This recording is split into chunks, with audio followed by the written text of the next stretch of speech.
It is the Doomsday Podcast, and Cowboys lose 44-30 in Detroit, and it was a must-have game for both of these teams. I think you can make the argument it was even more of a must-have for the Cowboys, given where they are in the playoffs. And Ed, man, some of the old things cropped up again after the defense had been a lot better, the pressures, all the things that they had done. And there are various reasons for it that we'll get into. But, man, rough night for the Cowboys. And even though they came back and had opportunities late, had a rough call go against them. But the bottom line, Ed, is the playoff dream seems to be over in the aftermath of this 44-30 loss to the Lions. And we're at fault forever believing that could become a reality given the way this team has played all but the last 3 weeks of the season. But, yeah, the Cowboys are inexplicably bad tonight, across the board bad, beaten in every phase of the game, the most important game they played all year. The offense had 417 yards. They scored 30 points, and they lost the game of the year by 2 touchdowns and never led. And so now they're 6-1 with 4 games left. They're 2 games behind the Eagles in the NFC East, which is their clearest path to the playoffs. And now the Eagles only need to finish 3-2 to win the division for back-to-back seasons for the first time in 20 years. This is the first time the Cowboys have scored 30 points in a loss since the 2022 game at Jacksonville. They did score 40 in a tie, scored 40 in a tie against Green Bay earlier in the year. The Cowboys have now allowed 40 points in a game for the 3rd time this season. That ties the most in a season in Cowboys history. They did it in 2024, 2013, 1962, and 1960. And so, yes, we can all but coronate the Philadelphia Eagles, who the Cowboys had a chance if they won this game to put the pressure on the Eagles. Eagles, if the Cowboys would have won, the Eagles would have had to beat the Chargers without Jalen Carter on Monday Night Football in L.A. I said the San Diego Chargers. Sorry about that. The L.A. Chargers. And if they didn't win that game and the Cowboys had beaten the Lions, the Cowboys would have been within a half a game. Instead, everything they tried to accomplish over the last 3 weeks is of no particular benefit now. All right, and we have heard Shotty's already talked this evening, and he's trying to, act like, hey, they're still there, still going to fight. Hope abounds. Not much on Doomsday, though. We're not going to offer a whole lot of hope. We're just going to share in the misery with you. We're going to react. Z-Man of Rogue Media Network, please, sir, play the music.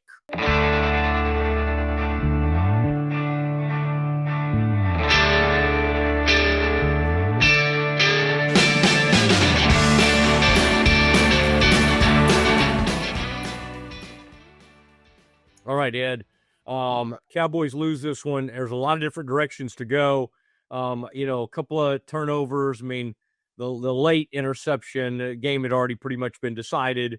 Before that, they came out in the second half, Ed, knowing what they needed to do, down 20-9. This team's never, even going back to the McCarthy days, and maybe even the Garrett days, now that I think about it, they're never particularly good at kind of understanding the end of halves, right? They got this great kicker, but they leave too much time, and there might have been some ways to kind of manage that. But they go down 20-9, and they get the ball, and they really need to go do something when they get the ball back to start the second half. And then, Ed, it's like the first play from scrimmage in the second half was a pick, and it was one of the several instances where not totally sure if Pickens really, all the goodwill and exciting things, and we got to retain this guy.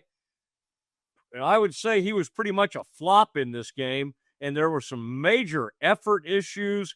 Do not know what was going on, but even on that play, Ed, it seemed like maybe he could have closed on the ball a little more aggressively than he did.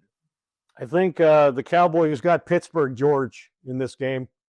A lot of the traits that the Steelers were no longer willing to tolerate, no matter his performance, that led them to trade him to Dallas for a 3rd and 5th round pick, I think were more evident tonight than they have been in any other game he's played in a Cowboys uniform.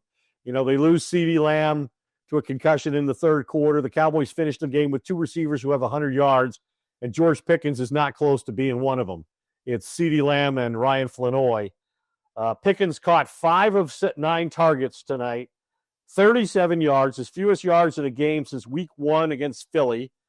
Dak Prescott 0 for 3 targeting Pickens on passes thrown 10 or more yards downfield. Deepest completion to Pickens was a ball that was 6 yards in the air. It's the only game this season Pickens hadn't caught a ball thrown 10 or more yards downfield. And beyond that, the deflected ball for the interception you mentioned, the fumble inside the Lions' 5. He had an offensive pass interference that negated a big play to Flanoy earlier in the game. And then he didn't run hard and sell a route on a third down incompletion. Yeah, the Cowboys got Pittsburgh George tonight in a game where CeeDee Lamb lasted slightly more than a half, and the Cowboys needed a whole lot more out of him. You know, Pickens talked about this week out there at the Star. I was out there in his audience, media audience, and he talked about with a smirk on his face how the slant is inevitable and unstoppable. There's nothing anybody can do to prevent that play. And then on the opening play of the third quarter, he tries to run a slant. The ball glances off his body and gets picked off and sets up, another touchdown for the Lions. And we're gonna criticize the defense, and rightly so. But if you look at what they had to do, they defended short fields all night because of turnovers by the offense, including that Pickens deflection, and exceptionally bad coverage by the kickoff teams. The Lions' touchdown drives, Matt, 42 yards after a special teams allowed a return, 53 yards after a turnover, 14 yards after a turnover, and then 59 yards and 51 yards off of special teams returns allowed. The Lions had 5 touchdown possessions, and the longest one was 59 yards. Pathetic. It is pathetic, and there's a lot of blame to go around. Ed, to piggyback off what you said about Pickens, after the game, Richard Sherman, a guy you used to be buddies with and had some really good interactions with on the field and always seemed to have a really good, nice relationship with, he called this a story of the game. He was quoted saying, and this, of course, he's part of the Amazon Prime, halftime and post-game coverage. He, quote, uninterested in playing football of George Pickens, disengaged, disappeared, half-assed it. Okay, we may have had some doomsdays like that. Unacceptable. So Richard Sherman pulling. Hard to say he's wrong on any of those accusations, and I think George Pickens made a bunch of bad business decisions tonight. That could cost him in his contract negotiations with the Cowboys after the season. Boy, it was strange. I mean, I guess the biggest play in a huge play in this game, Ed, he did draw a pass interference. That was him, right? Yeah, right down there on about inside the 5-yard line. That would have been like a 50-yard penalty. And the Cowboys, there were offsetting penalties because of a hands to the face. I believe it was on Ferguson, right? Yeah, Jake Ferguson had a rough night too. Yeah. He had another offensive pass interference penalty in the end zone, and he fumbled again, the third time this year that he's fumbled and turned the football over. That was one of the other touchdowns that the Lions scored off a short field was Ferguson's takeaway. And, the Cowboys, once again, they get beaten in that turnover margin. I think it was 3-0 in this game. They forced no mistakes by their opponents, which has become something they do far too often. Yeah, I do want to say that offensive pass interference late on one of those drives when the Cowboys had to go ahead and settle for the field goal after that. I think that set up a 4th and 3 was a pretty questionable call. I think when they called it, you thought it was going to be maybe defensive pass interference, and it simply looked like he was kind of trying to get open or something. And I think even the announcers and everybody thought that was a very, very questionable call as the Cowboys were getting down there. Now, Ed, even if they score a touchdown there, they had to settle for the field goal to get within a touchdown, right? I mean, they had not shown signs of stopping them. And they can't tackle the return. The return guy looks kind of like a bigger dude. Like he does not look like your normal sleek kickoff returner. And yet they could not bring him down. I mean, he's kind of He's kind of a thick dude. He looks like a hybrid between a big receiver and a tight end. Yeah. And he does. He's just a very straightforward runner, and he attacks the coverage team, and he did it with great proficiency in this game, and that was part of the field position advantage that the Lions held all night long. But the other thing for the Cowboys, I'm not going to say Pickens was the biggest culprit, but his performance and seeming lack of interest was noticeable, and is going to get a headline because of who he is and what his reputation has been. But, beyond that, I thought the offensive line was terrible. You're playing a Lions team that comes into the game allowing a ton of big plays. You've got the second best scoring offense in football. They go one for 3 in the red zone again. I mean, for a team that scores 30 points a game, and they got 30 tonight, a team that scores 30 points a game, they're awful in the red zone. I think they came into this game like 8 for 15, even in their 3-game winning streak. The Lions, they went 4 for 5 in the red zone, and so that's another huge difference. Talk about the turnover margin. Talk about performance in the red zone. And then the pass rush, the Cowboys just couldn't handle it. Nate Thomas was, he couldn't compete at left tackle. And they moved Hutchinson around more than they normally do to get that matchup. It produced favorable results. Tonight was, I think Dak was pressured 20 times on 54 dropbacks, the 5th game of his entire career. I think he's played 134 NFL games as a starting quarterback, and this is only the 5th time that an opponent has pressured him 20 or more times in a single game. Wow. 54 dropbacks, 20 pressures. Cowboys had 9 pressures, after being so good. And, Jadeveon Clowney did not play in this game. And, that was something to watch because he'd actually had some sacks recently and played really well. Quinnen had his moments. Kenny Clark had his moments. I mean, they were closing in on Goff, but he was making good throws as he was getting hit. Dak, I would say he's got to help his offensive line a little bit more. I would say a couple of those sacks, the ball needs to get out of there somehow. He took 5 sacks in this game, was under heavy pressure, and the running game wasn't that much. Javonte, I think, had 67 yards in this game. And on the other side, Ed, when, the Lions only ran for about 109 yards, but Montgomery had a huge run, 35 yards. They couldn't tackle tonight. I mean, I think they had 13 missed tackles in this game. And this was the first really game. And, we got to give him a little grace because he's a rookie and it's very early in his time. But Siobhan Ravel has looked good early in his time, did not look good tonight. And whether it was in coverage, his inability to tackle, and then, Herb Street didn't even at times know which player some guy got blamed. It was Reddy Stewart at one point in that game, and some poor guy that wasn't even out there got blamed. So there was a lot going on, although I did notice Herb Street, I guess his buddies with Hutchinson, because he's kept calling him Hutch the whole night. I thought that was interesting because I don't think we all universally refer to him as Hutch, but that's fine, whatever. We did used to call the old Cowboys quarterback, what was his name, Chutch? Chad Hutchinson. The great Chutch. We called him a lot of things. We called him. I would say, though, as it pertains to the Lions offense, Dan Campbell, this was his 5th game as the offensive play caller. He took that responsibility from Johnny Morton, the offensive play caller, that offensive coordinator he hired to replace Ben Johnson when he left to become Chicago's head coach. And, he takes over. Their season's in jeopardy tonight, and they didn't punt on their final 7 possessions, 4 touchdowns, 2 field goals, and a block field goal attempt. The Lions, much to his, I'm certain he's quite pleased given his Cowboys history. The Lions have scored 91 points in their last 2 games against the Cowboys, to the delight, I'm sure, of Dan Campbell. And, the Cowboys, they haven't beaten a winning team for all they accomplished the last few weeks. They haven't beaten a winning team on the road all year. They're 2-5 on the road.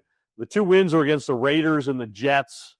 And they've allowed 34.6 points per game in the 5 losses on the road to the Lions, Broncos, Panthers, Bears, and Eagles. So this is a team that just not a playoff caliber team. They got off to a bad start. They were able to overcome it to a certain degree against bad opponents. But that's kind of the reputation this team's created for itself during the Dak Prescott era. They beat bad teams and they don't match up and can't compete against the better teams in the league. And tonight was a complete mismatch too.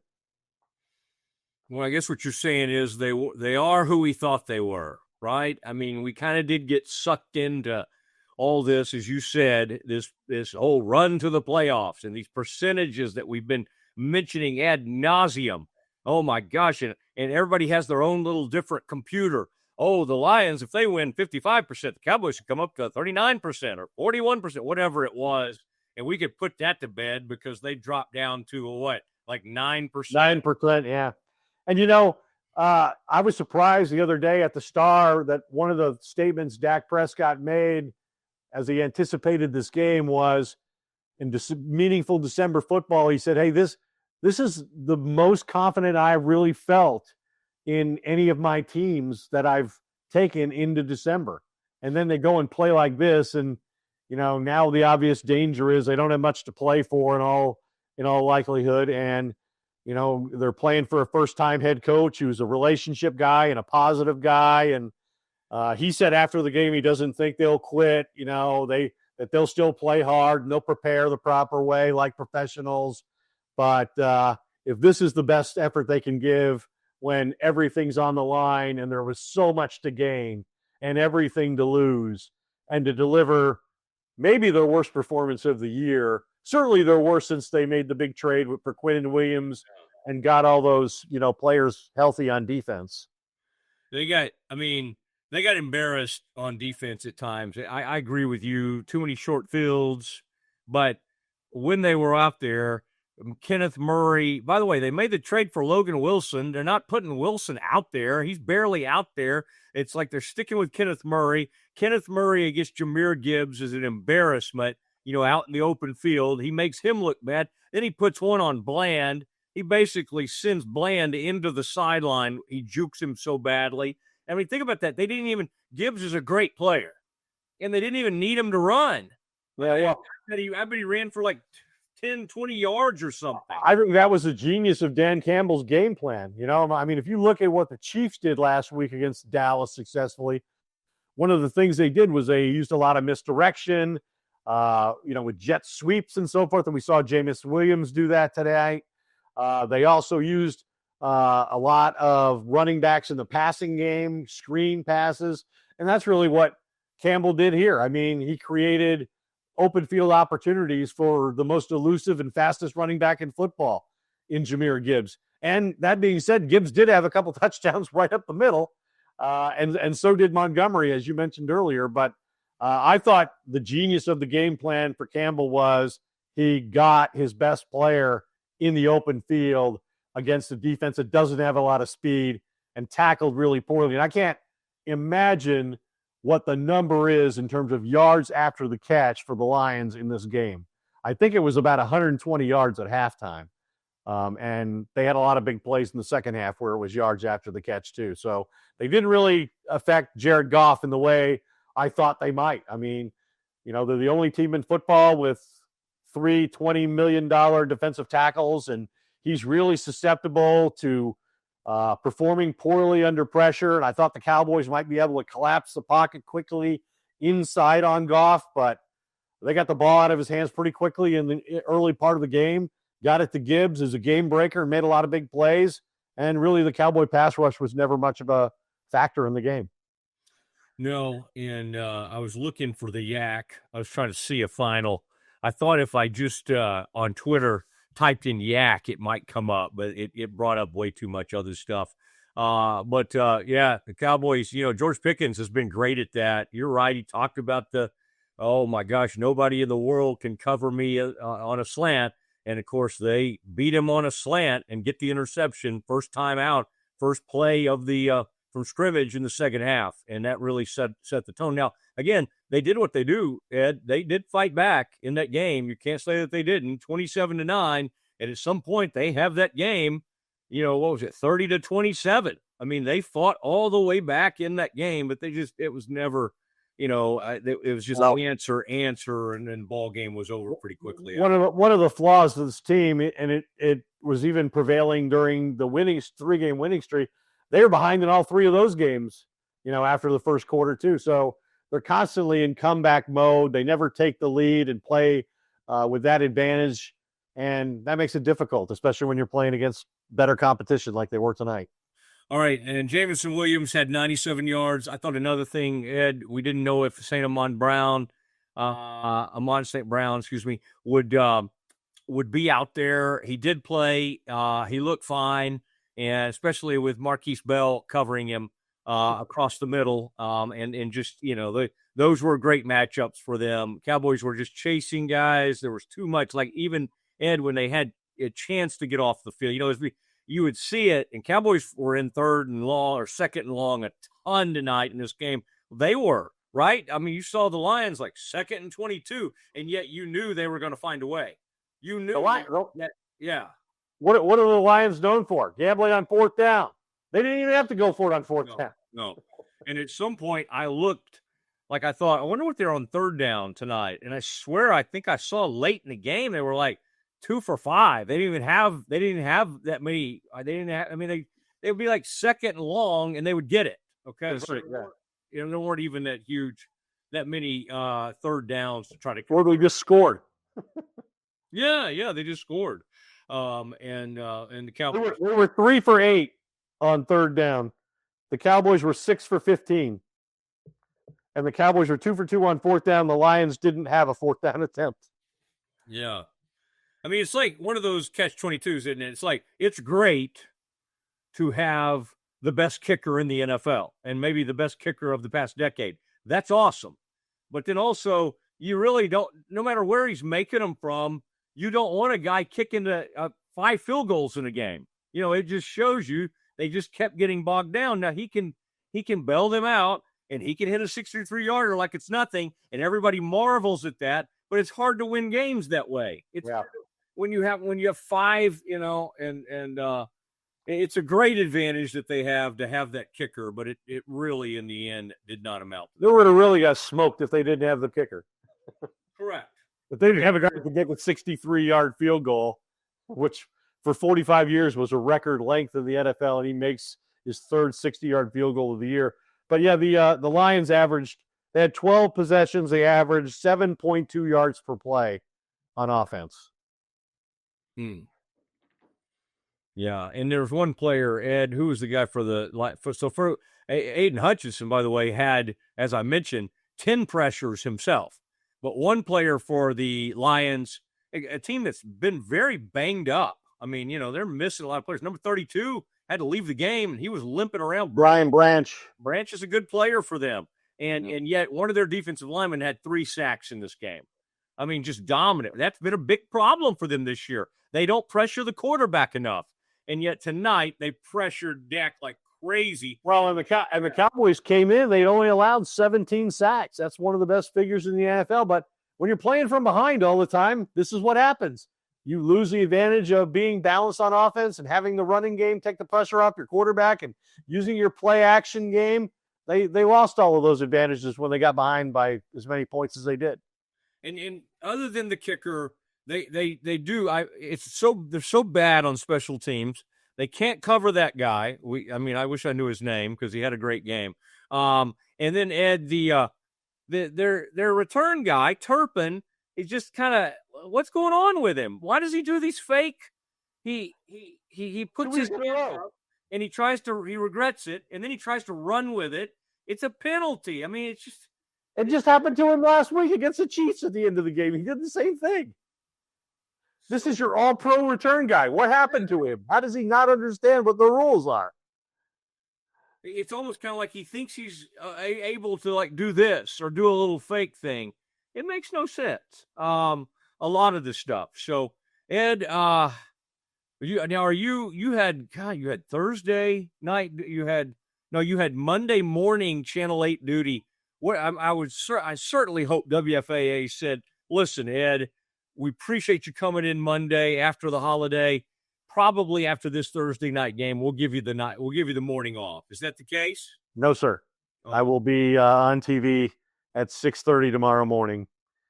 And my good friend Mark Eistook is still off, so I'll be probably interacting with an anchor who I'm sure is very good, but somebody I have not done the segment with before. And then a week from Sunday, guess what, Matt? We get another Sunday night football game, the last one of the year. Next Sunday night, the Cowboys play the Vikings at home in a night game on Sunday Night Football. That, Ed, though, that's when WFAA needs to step up with the hotel room, buddy. They've done that. They have done that. I know. And this time, Ed, I think maybe the Omni last time. This time, I think I would ask for something, like Hotel Zaza or something. Kind of the mansion. So you get some late night food. Tell them you need a little food because it's going to be late when you get down there. So, yeah, I would ask for the upgrade. I mean, are we just taking like a month off or something? I mean, we just had Thanksgiving, but that's fine. I don't want to get into who's taking off or whatever. But good luck with whatever anchor that shows up down there. I appreciate it. Yeah, thank you, sir. All right, we'll do it again next week from the stadium. See you in the press box. Good work, and Ed, stay with us for a moment. We will have Glenn Stretch Smith will be joining us for Stretch Plays in just a moment.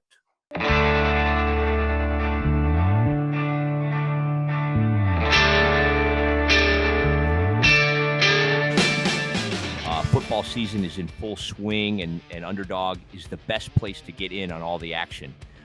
Playing on Underdog is easy. Just pick whether your favorite players will go higher or lower on stats like rushing yards, receptions, touchdowns, and more. You'll get your picks right, and you could win up to 5,000 times your cash. Download the app today. Sign up with promo code Doomsday to score $100 in bonus funds or entries when you play your first $5. So that's promo code Doomsday. Underdog, make picks, win money. Must be 18 plus, 19 plus in Alabama and Nebraska, 19 plus in Colorado for some games, 21 plus in Arizona, Massachusetts, and Virginia, and present in a state where Underdog Fantasy operates. Terms apply. See assets.underdogfantasy.com/web/play and get terms _DFS_.html for details. Offer not valid in Maryland, Michigan, New Jersey, New York, Ohio, and Pennsylvania. Concerned with your play, call 1-800-GAMBLER or visit www.ncpgambling.org. In New York, call the 24/7 Hope line at 1-877-8-HOPE-NY or text HOPE-NY 467-369.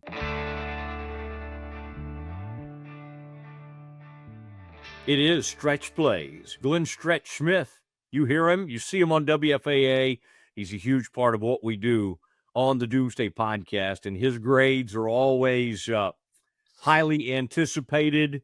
Stretch, after a really nice run by the Cowboys, and they obviously had opportunities late in this game, but they get beat 44-30.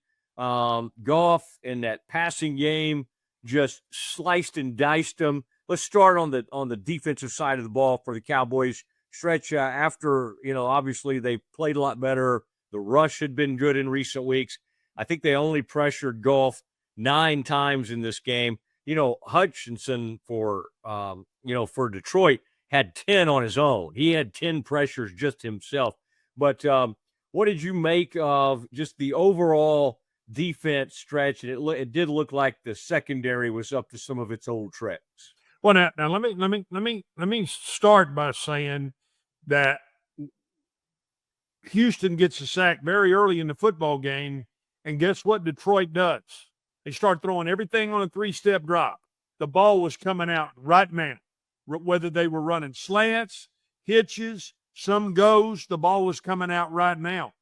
So I'm in no way going to ding the defensive line. I'm going to tell you that when you have a quarterback who's throwing everything out of a 3-step drop and you're not recognizing that, I don't give a damn if you're sitting upstairs watching the game. I don't care if you're downstairs watching it on the iPad. If you're on the sideline scratching your ass, it's a 3-step drop. That's what they were doing the entire first half.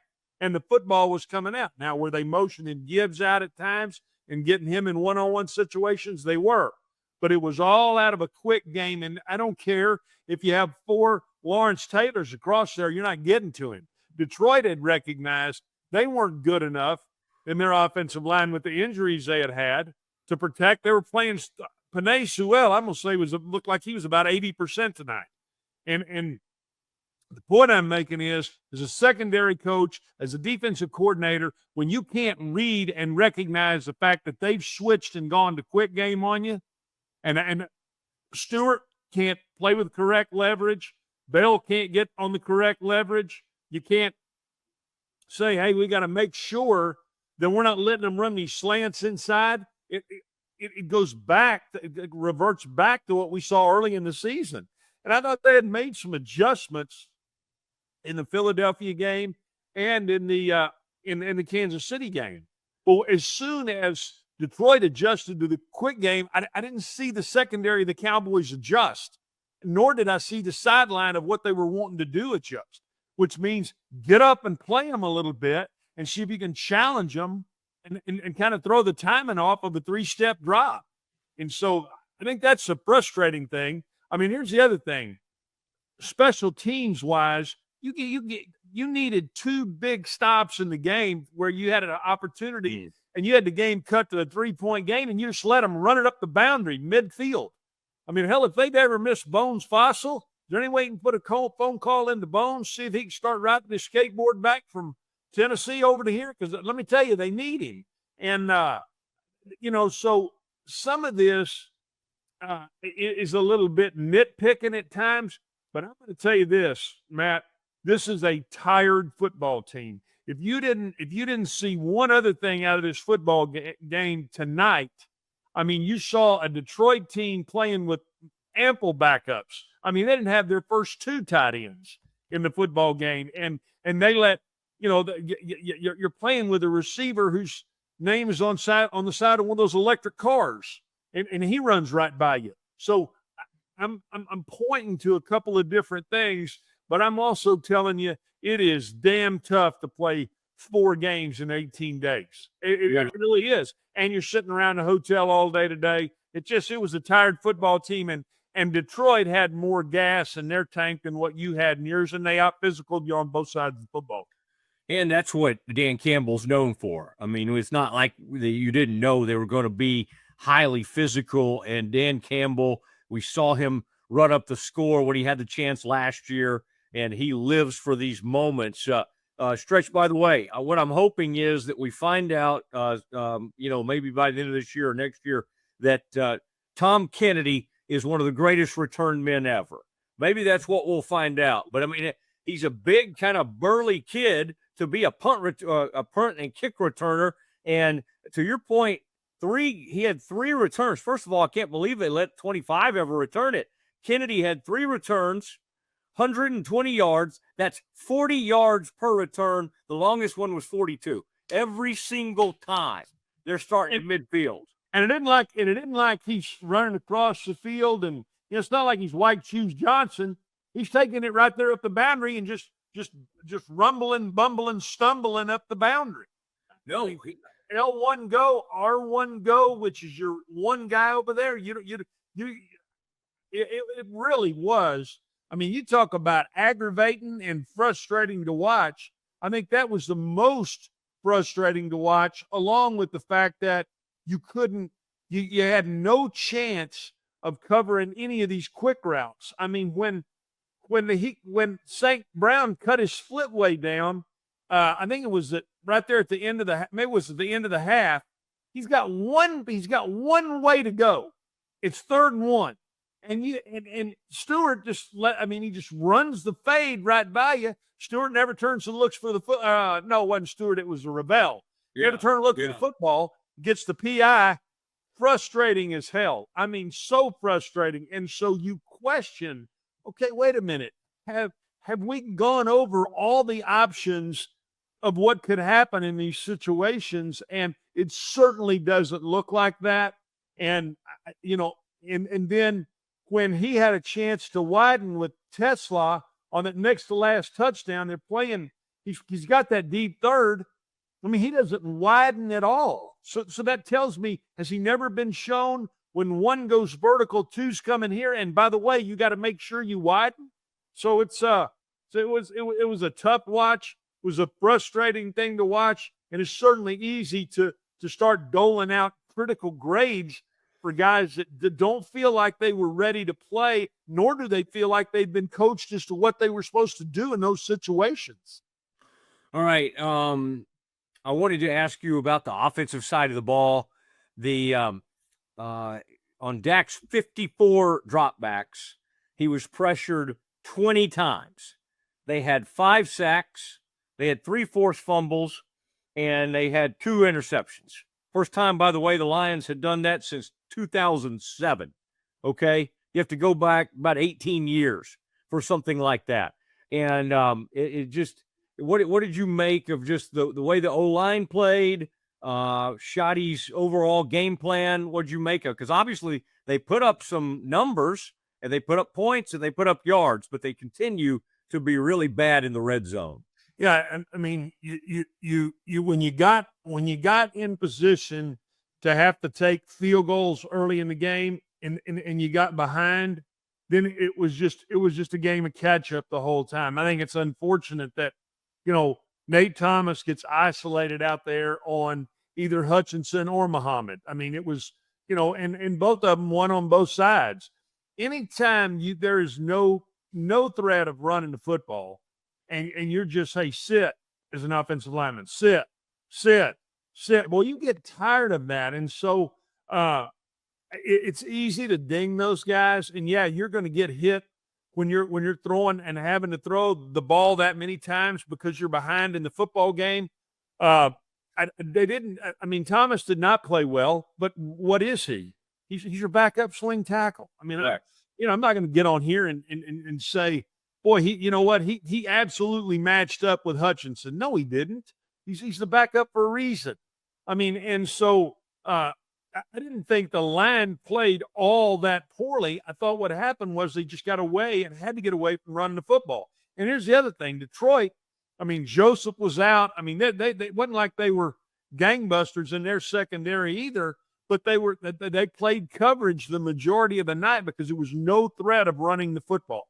And so when you take the play action out of the game and away from Dak, that's his ability to push the ball down the field. And what the Cowboys have done a good job of against both the Eagles and the Chiefs was they were able to pull that backside guard that was uncovered and give the front side some help in some of those play action looks. When there's no threat of running the football, guess what? The play action is not there. And so I think that really hurt the Cowboys in the long run, was their inability to get the ball in the end zone early in the football game, and then they couldn't, no critical stops, and then you're giving them the ball at midfield.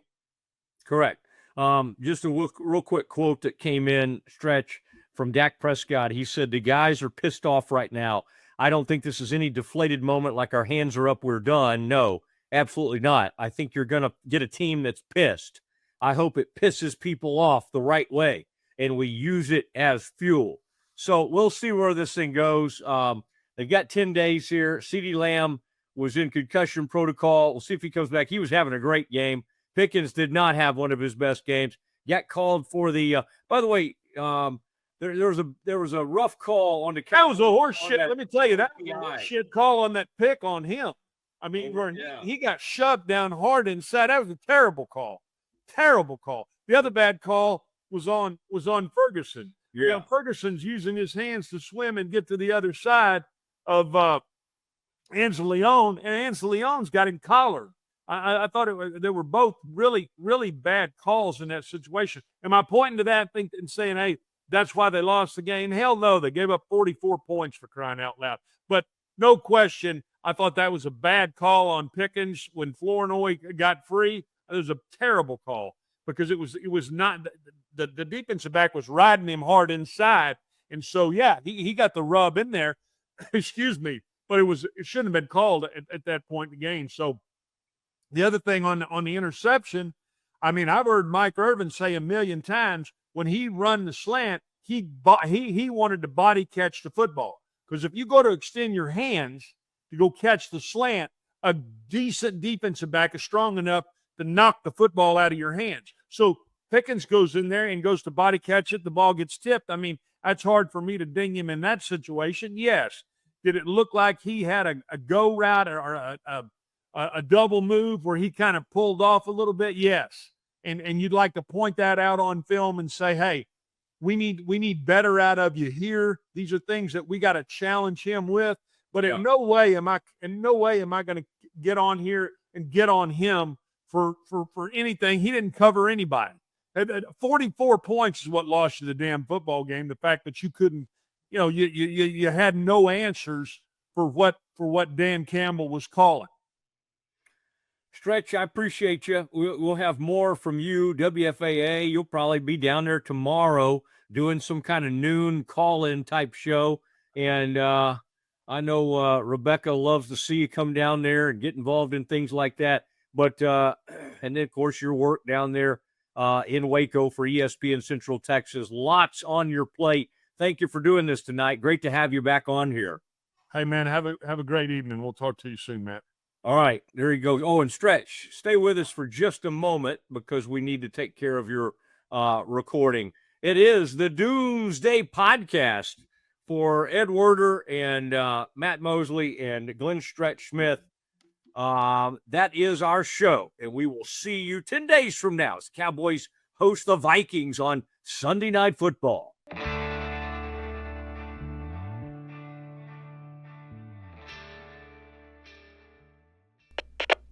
We are Rogue Media Sports.